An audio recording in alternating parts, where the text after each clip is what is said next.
এক শয়তান জিন হইলো মনস্থির করছে যে পোলা পান্ডে ডর দেখাইবো। বলেন কি? এখন ও চিন্তা করতেছে যে কিভাবে ডর দেখাই কিভাবে ডর দেখাই।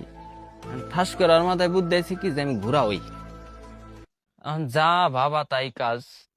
ঠাস করে ঘুরা হয়ে পোলা পানের সামনে গেছে, সামনে যায় মনে করেন পিছা পাও দিয়ে লাথি দিতেছে যাইরে, আর হলো দৌড় পারতেছে লেজ উঁচা করে।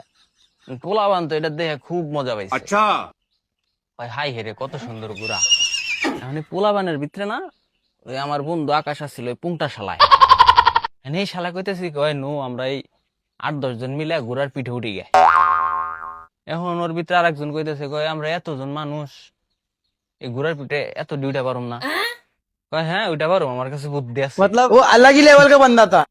এখন কয় কি বুদ্ধি?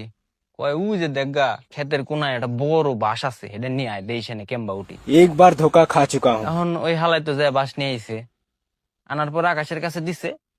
আকাশ করছে কি এই ঘোড়ার পিছে আস্তে আস্তে যায় ঠাস করে এই ঘোড়ার বাসান দিয়ে দিছে। বাসান দিয়ে দিয়ে হেরে গেছে ওই তাড়াতাড়ি ঘোড়ার পিঠে তোরা সবাই উঠে। এখন মনে করেন সব টিমিলা উঠছে, এটা তো মনে করেন ওই ঘোড়ার ওই কেশর ধরে টানতেছে আর কইছে এই যা যা যা। এখন ওই জিন তো মনে করেন পড়ে গেছে বিপদে, কয় হাই আমি এলাম পোলাবান রে ডর দেখাইবে আর এই হালারাম বাস দিয়ে আমার পিঠে উঠছে। मैं गाली नहीं दे सकता। মাফ চাই ভাই মাফ চাই কইয়া ও পলাইছে, অদৃশ্য হয়ে গেছে। এখন মোরাল অফ দা স্টোরি কি জানেন? সেটা হইতেছে পোলাপানের সাথে ভাই আপনারা পাঙ্গা নিতে চান, এগুলা ভাই বহুত পুংটা, ঠিক আছে?